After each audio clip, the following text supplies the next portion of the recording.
Love your city, every back road, every alley, every pothole. Love your city, every back road. Come together, fight for your home. Welcome to the Love Your City podcast. My name is Bob Dalton, and each episode I interview people doing grassroots work in their communities. This episode, I have the privilege to interview Claire Barnett. She is an experienced business leader, speaker, and campaigner, currently leading the United Nations Women here in the UK as the executive director.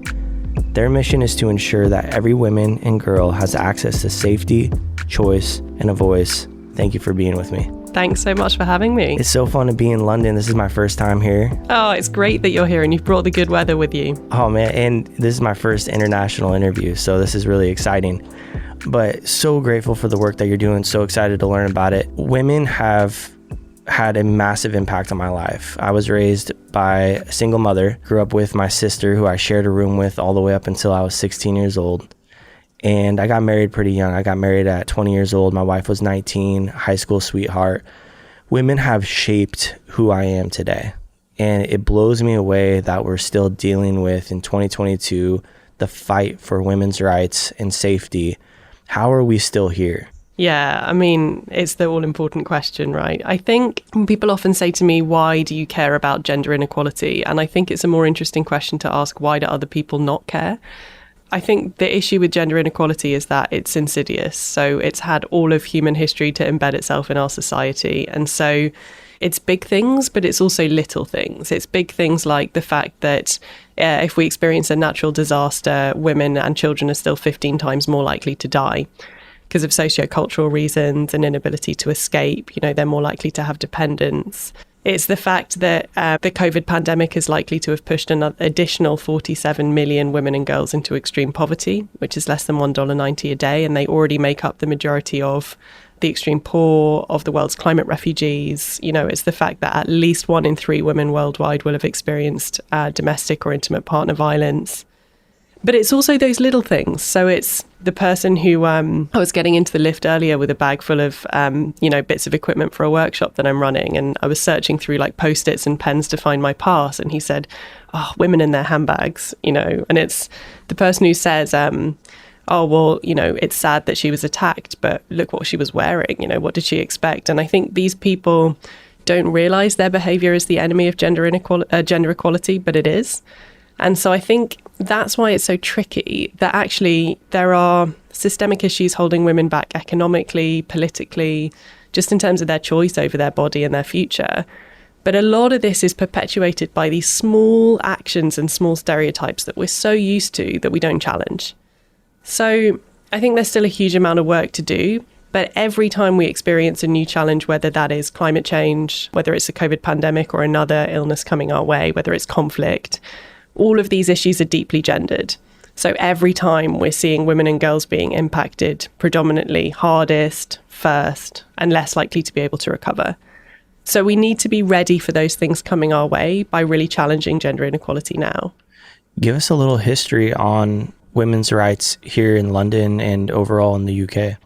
So I think the UK and London have had this attitude for some time now, that a slight maybe attitude of arrogance, that we've solved it already, right? And that we're here to show the rest of the world what to do. And actually that's so far from being the case. So I think because the UK traditionally hit a number of milestones for women's rights, so some women having access to the vote, for example, at more than 100 years ago now. Yeah, sooner than the United States. Yeah, exactly. We kind of find it easy to fall into this attitude of saying, well, we've been there, you know, we've sorted it all out. And actually, particularly for marginalized groups of women, you know, women of color, trans women, disabled women, LGBTQI plus women, you know, we're so far from being there. So I think we hit a number of milestones early and we've got a bit complacent. And so now I think over even the past 18 months, there's been this real awakening that said, actually, let's think about what women experience and girls experience on a daily basis. It's getting into a train carriage and feeling eyes on you and thinking, am I safe? You know, where are my exit routes? How can I get home most safely? If I was to get into trouble and be attacked, who would I be able to call? And that fear not only dominates people's lives, but has an economic cost. So I think London and other cities across the UK are really starting to wake up to that. I think the risk now is that we invest money really quickly in non-transformative solutions. So we think, right, we've got to spend a lot of money to deal with these issues that are coming up. Let's put lots of new street lighting and CCTV in. And we haven't actually checked that those are the things that are going to solve gender equality in the long term. Yeah, you bring up economic costs. Talk a little bit more about that. How is that particularly tied to this issue? Yeah, so look, I think there's a few areas. So you mentioned in the intro that UN Women exists so that every woman and girl has access to safety, choice and a voice. And that's because those are fundamentally the three pillars in society that we think need to be in place for women to have equality. So there's, personal physical safety, freedom from violence. There's choice over what you do with your body, your job, your marriage. And there's a voice as a leader, not just at the forefront of politics, but in your everyday office, in your home. And the economic element of that, some of it's very well charted. So, for example, the gender pay gap at work, is receiving more and more attention. But actually, we don't look at some of the smaller things. So just to give a couple of small examples, women and girls are more likely to do something called trip chaining, which is where when we travel on public transport, women are more likely to have responsibilities where they'll go shopping, they'll go pick up the kids. So they take a number of short trips rather than one long trip on their daily commute. And that costs money.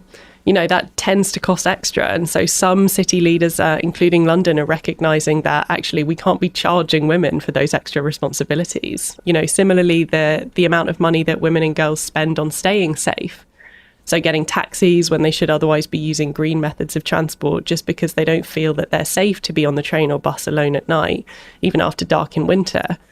These are all these small costs that build up, and we talk about a series of gaps. So we have the pay gap, but we also have the investment gap, the pensions gap, and the maternity gap. So when women take time out of the workplace, they never make back that loss. And so they just don't have that capital to be investing and then using in their older age. And so we kind of see these things compounding each other throughout women's life course. And I think, we can't underestimate the power of that. Let's spend a little bit of time on those three things: safety, choice, and voice. Can you share a little bit about where can we see a little more progress in each one of those? And what have been some recent wins in each one of those? Yeah, so look, I think across all of them, but in particular safety in a UK context, there's a real awakening that's happened during the pandemic.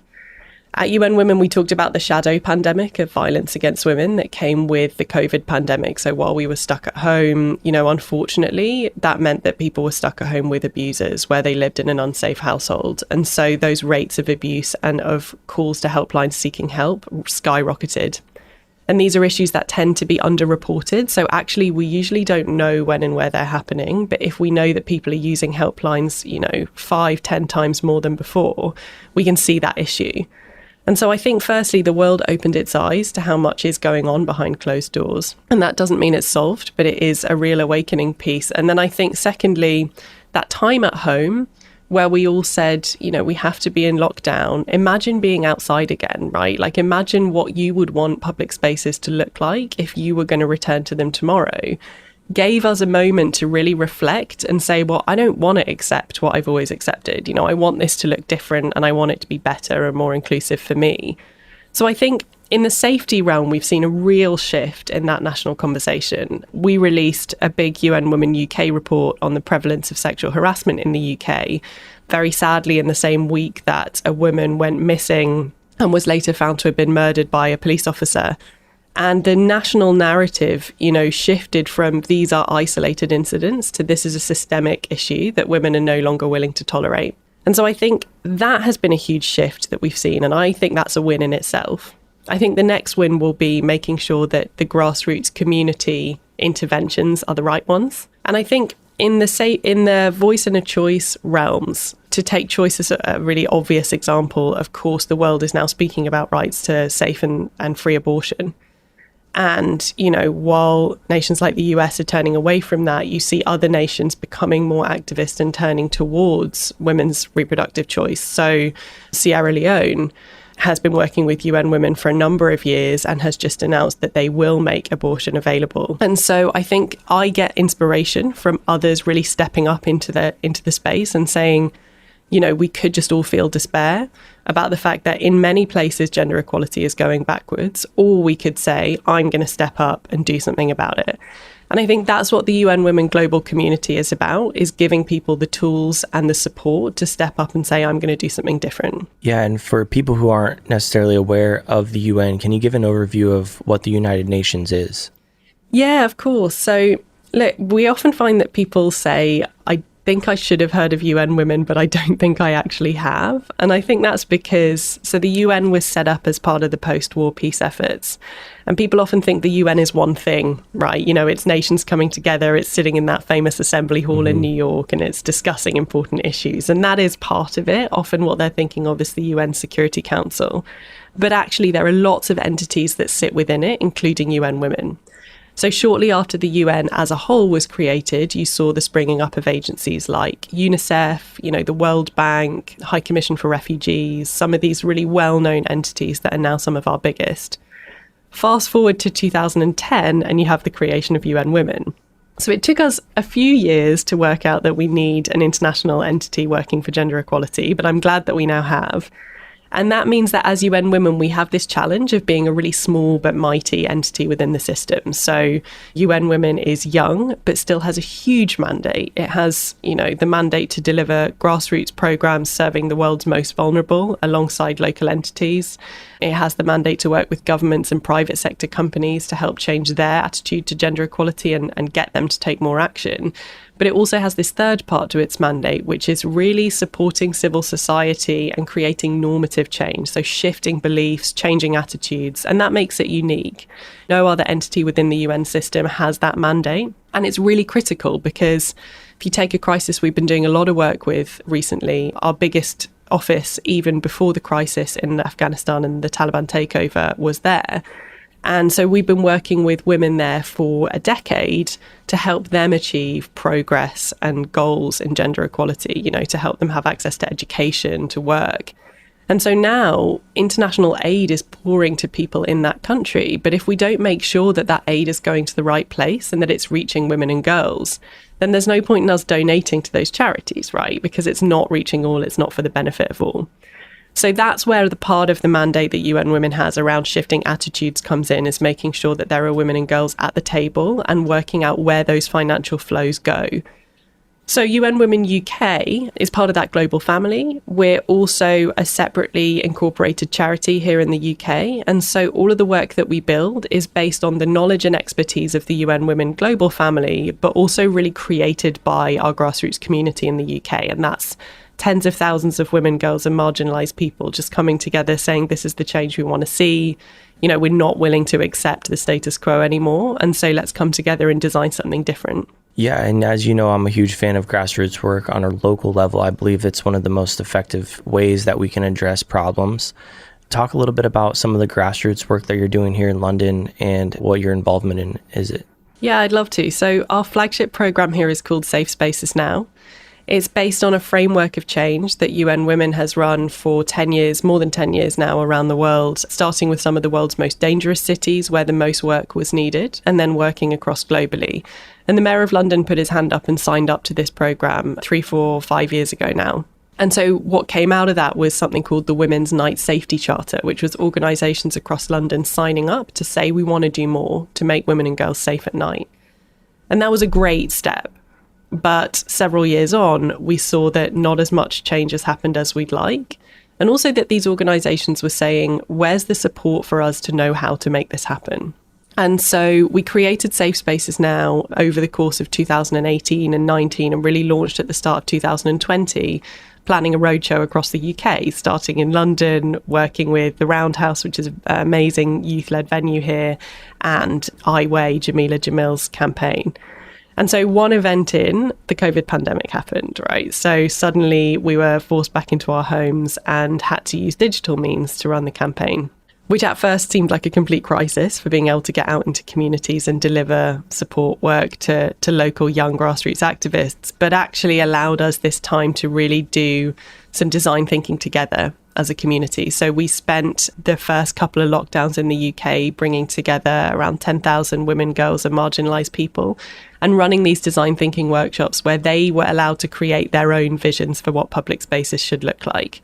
So the challenge question was, if we were going to transform our public spaces themselves and the behaviour within them, so that when we come back from the pandemic, they're more inclusive and they work for everyone, what would they look like? So we got really creative with that community and went through several rounds of really stretching and building these ideas until we had over 150 ideas that were designed for 4 types of spaces. So streets and public transport, nightlife, music festivals and venues, workplaces and schools, and then online spaces. Because, a lot of the feedback that we got from our community was assault and abuse that takes place in the physical space can so often bleed into online spaces and vice versa. We no longer have that clear distinction.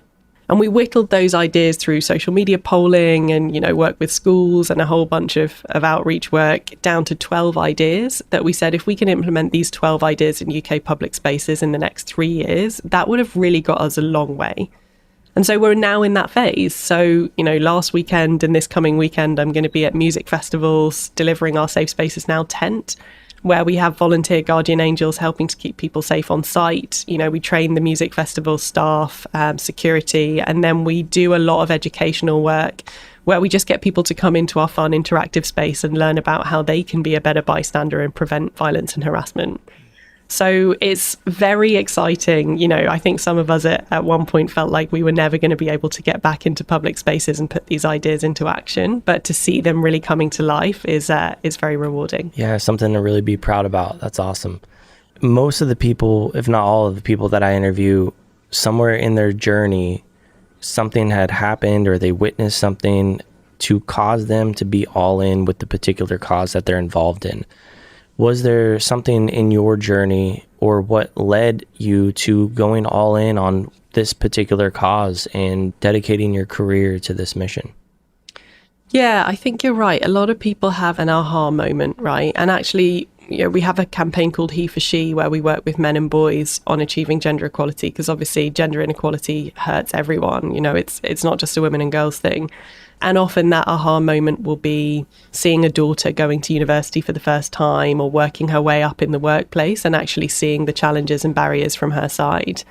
I think for me, sadly, I think every woman, girl and marginalised person has a lot of stories. And, without wanting to kind of trigger people or go too much into depth on those, I've always been able to see gender inequality. And so I think that's actually a privilege because it helps you see the problem and name the problem and work on it. And I think the reason for that is because I had a feminist father. And so I think, for me, what has driven all of this work, and, I've been through various kind of aha moments in the workplace, and I remember putting myself forward to be my student president, so help, trying to negotiate rent prices down and things, and them saying, actually, this college has never had a female student president, so best of luck. And I was like, how is that the case? So I've had all of those moments, but I think being able to see the problem and really work on it is actually thanks to my dad having created that environment at home where we were always aware of it and always kind of unwilling to accept the status quo. I love that. On that note, when you think of being a feminist, you are really standing up for women. How do you make sure that you're not demonizing men? Can you talk a little bit about that? And I love that you have a male figure in your life who really demonstrated being an ally, being a voice, standing up for this particular cause. So it can be done, but how do you navigate that? And what would you kind of say on that topic to the women that are like really pro women's rights, but also not demonizing men and potential allies? Yeah, it's so important, right? And I think the first thing is, as I say, whatever you want to call it, the patriarchy, toxic masculinity, gender inequality, it really does harm everyone. Not always in the same way. So it might hold women back in the workplace more, whereas it might mean that it's really difficult for single fathers to be able to gain access to see their children or to take paternity leave, and actually spend time with their child at a critical time. It might also mean that, men who present as more feminine are more negatively stereotyped and bullied. There's a whole, and we see in the impact on male mental health how patriarchy plays out in a damaging way. So I think firstly is approaching the topic with empathy and realizing that this is bad for us all as a society. You know, it's not a zero-sum game. It's not a us versus them. It's only going to be good for us if we can work for a more equitable society for everyone. But I think to your point, the second thing is, you know, we will not achieve global change without everyone behind it. And this is why I'm really passionate about working for UN Women and why I joined initially for a 6-month consulting project and 5.5 years later I'm still here, is because that's really what we do, is get to the heart of saying we need everybody behind this. So how do we bring everyone on board? And I think, you know, there are certain causes where actually funding is the issue, right? And you know, if you can get enough funding to provide research that eventually is going to discover a vaccine and then you can roll that vaccine out, those people will then be inoculated against a disease. And gender inequality, don't get me wrong, we hugely need funding as well, and it's ever declining. But actually, it's also about changing people's minds. And that's why I think it's such an interesting problem, that we need everybody to be really behind this in order to get there. What was your observation on the Metoo movement? So I was working on a campaign that we did in the UK called Draw a Line, which had lots of famous people behind it and really was about saying it's time to draw a line under gender-based violence and move on. You know, this is something we've accepted for many years in every part of the world. And the Me Too kind of moment that it really blew up on social media and in traditional media happened about a week before we were launching that campaign. So on a personal level, it came at an amazing time because in the UK, we were able to say, you know, look at this thing that's in the headlines. Gender-based violence has not been in the headlines before ever on a regular basis. So it's really becoming a mainstream topic of conversation. I think for me, the story of the Me Too movement, you know, you may or may not know that actually it was created by an absolutely amazing campaigner who had been educating girls in the classroom on a grassroots level for years, encouraging them to say, actually, me too, you know, I'm going to put my hand up and I'm going to understand how in an empowering environment to be part of the solution. And so when the world heard about the Me Too moment, that was the tip of the iceberg, right? The work had been going on for so long. And I love that because I think it's really important that we understand that when we as a mainstream society recognize that a problem is there, there's already people doing incredible work at the coalface, you know, helping to change that. And so the solution has got to be about how do we empower those people who are already doing the great work rather than trying to reinvent the wheel. And I think we still haven't solved the Me Too, the Time's Up issues, and many industries are still to have their own Me Too moment. But if we can look to who's already doing the amazing work and then lift them up, you know, Tarana Burke is now known around the world for her work on Me Too. But I think there are so many campaigners where, you know, no media has ever heard their name and their work really needs to be celebrated and brought forward. Yeah, it seems like, and this is just my personal perception of watching this unfold, it seems like the Me Too movement has now started to receive some criticism for kind of almost being a participant in cancel culture mindset of pointing finger, blame, shame. Where does forgiveness and reconciliation fit into a movement like Me Too or the cause and the work that you're doing? Yeah, it's a great question. And look, I think that positively moving forward is at the heart of what UN Women and UN Women UK does. I think one of the challenges that I have around gender inequality is that if you look at a different type of human rights crisis, so say there was a genocide or a civil war in a particular state, they often go through a truth and reconciliation process where people in communities are really encouraged to tell their stories and go through a process where they can come to terms with what's happened. You know, there can be a widespread recognition of that and they can move on. And I think where it gets tricky is when people ask, you know, us as a society to move on past something without giving the survivors of the experience that moment. I think that's why Me Too is important. And actually, there's so much more work to be done so that we can create those spaces. Because we need to find a way that we can move forward positively, but we can only do that if we recognize the damage that has been done to survivors. And I think also, by the way, that doesn't just mean women. You know, to my point before, that's also recognizing how actually a lot of men in the workplace and in other spaces will have really traumatic and difficult stories about how gender inequality has affected them. They just may not have recognized and come to terms with them yet. So I think we do have to create those spaces, and then we have to have conversations about the grey areas. And that's what we do a lot in our safe spaces now, workshops and training, is creating space to get past that fear of, well, I'm not going to say anything because I'm worried about saying the wrong thing. And say, well, actually, let's really dig into this situation. If we look at a situation of drink spiking, which is a case study that we use a lot in one of our trainings, we play a video that's actually from an amazing BBC series called I May Destroy You by Michaela Cole.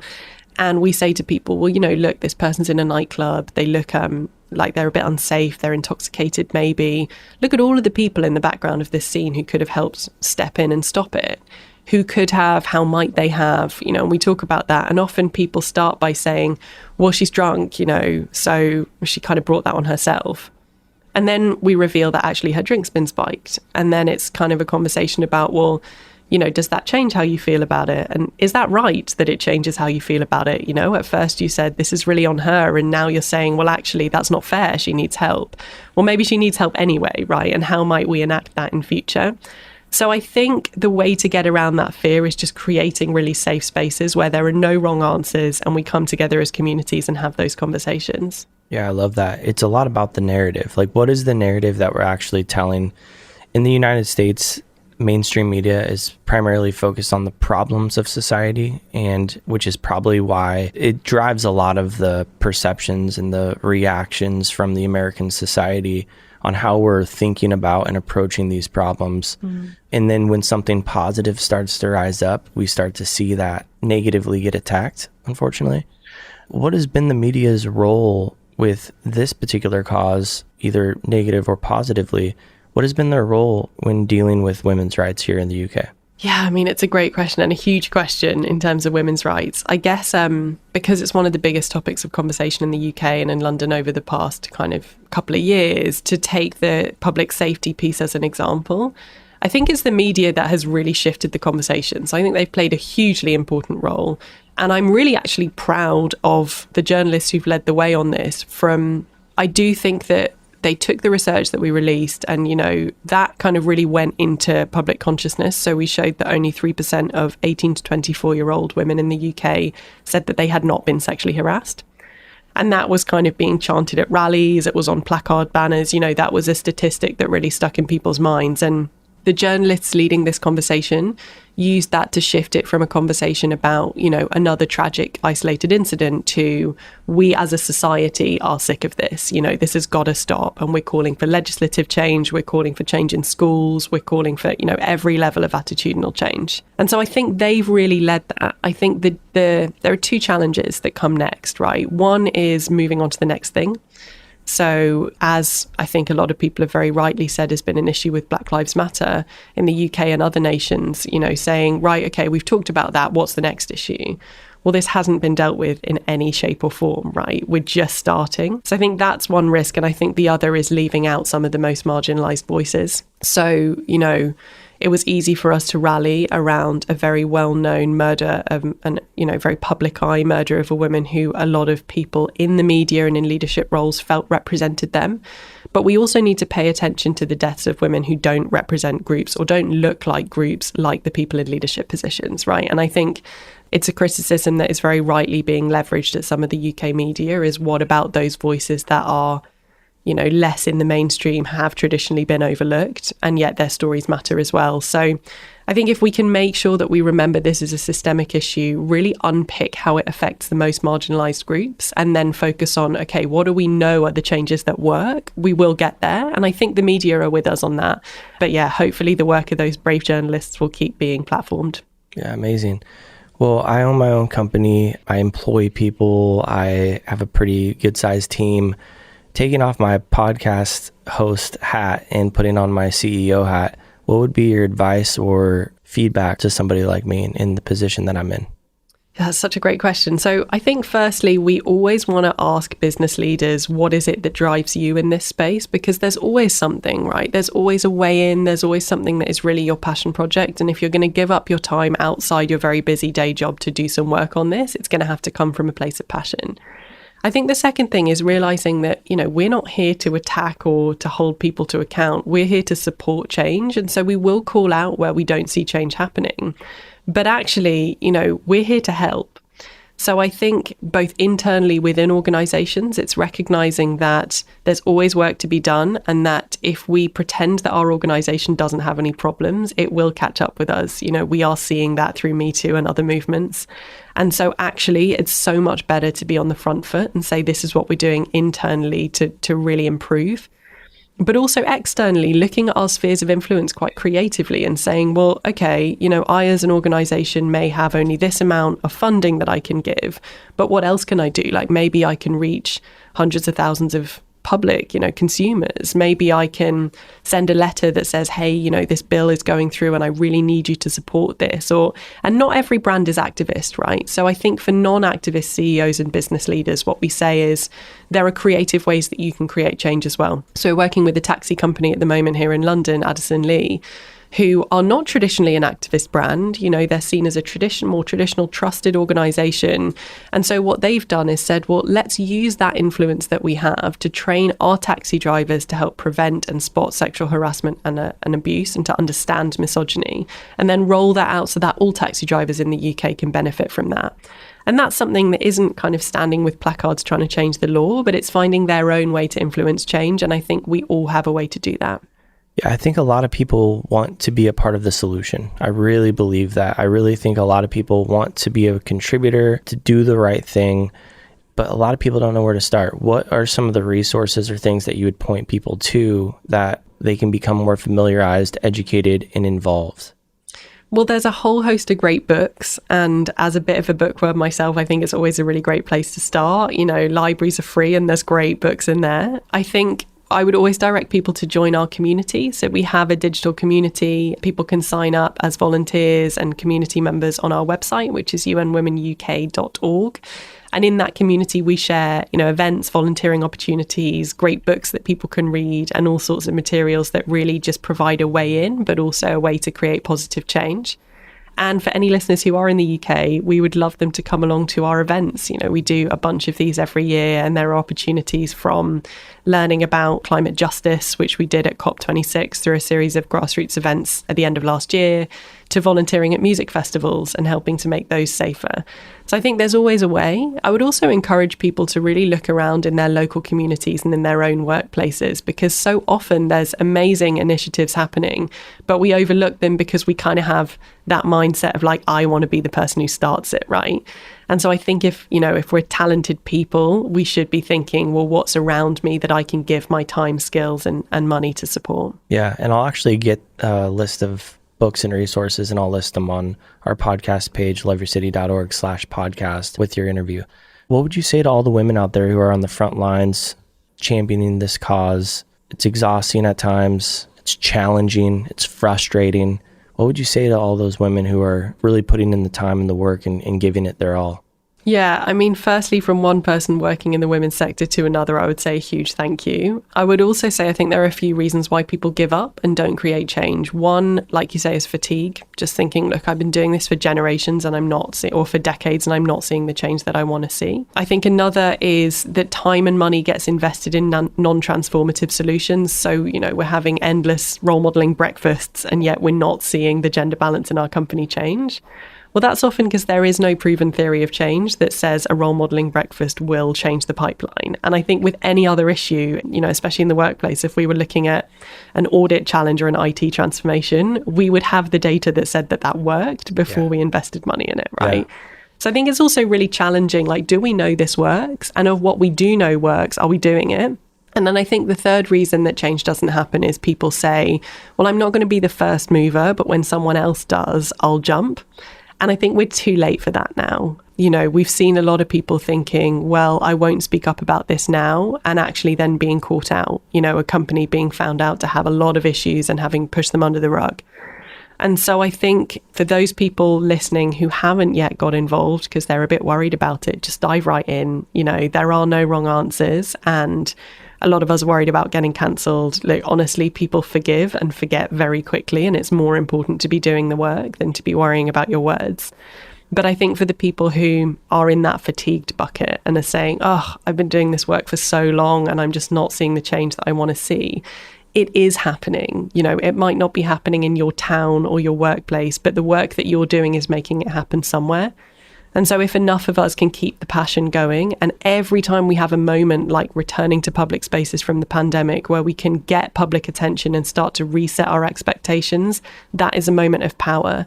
It may just feel like one person doing one bit of work, but if that person gets one other person to do it and they get one other person to do it, that's the definition of a movement, right? So I would just say I never want anybody to lose hope, because I think the work that a lot of frontline grassroots campaigners are doing is so important and is creating more change than they think. Yeah, and we learned that through a lot of our inspirations of people who have come before us, who've put in the time and the effort, and who've showed that this is possible. Who are some of those people for you? Who's somebody that stands out as an inspiration in this particular cause? Oh, there are too many. There are so many women campaigners around the world that in some ways, I don't like to highlight one, because I really believe in systemic rather than individualistic change. Mm-hmm. And maybe I'll give you a bunch of them to put in your show notes, and we can kind of have some examples of people. But I guess what I really want us to remember is not kind of one impressive woman standing on a stage being the person who created all the change. That's usually going to be a white woman if we think about it, but actually a whole crowd of women, you know, at the forefront of a march who've really helped to make that happen. And so I will send a few, but I really want us to feel like we're together in this. I love that. I'm a huge believer that life doesn't just have to happen to us, that we have the opportunity to create our future. What is your hope, thinking for the next generation, where things are now, where things can be? What is your hope as you look into the future? So I think the next generation can experience a future where they walk out in public and they don't feel unsafe. You know, they're not constantly looking over their shoulder. They know that they have equal opportunities in the workplace. I think that is possible. I think the biggest barrier at the moment is that some of our smartest minds aren't working on those issues. And I don't just mean full time, but I mean putting some of that innovation that we use to get ourselves into space, right, into solving some of the biggest inequalities that we have on Earth. And so I think if we can harness that energy, my hope is that we will get there. Last question for you. I always finish on this question, but why local? Why is local important for you? Doing the work dedicated to London, why local? So I think it's the same reason why UN Women does so much work globally on a local level. So we work with, you know, thousands of grassroots organizations that are very small and very localized and support them. And I think the reason for that is that change is going to look different everywhere. We know what some of the systemic issues are, but actually how those play out on a local level, you know, the cultural relevancies, how that change is going to happen and who's going to lead it.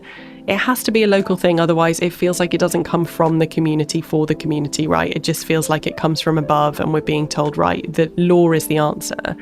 Well, actually, legislative issues are like a tiny scratch on the surface of solving these. Often it's going to take place through conversations around the table in your local pub, in your school, in your home. And so for something like gender inequality, it has to start at a local level. And I think that's why it's so important the solutions are built by people at a local level as well, so that they'll really be for them and they'll work for them.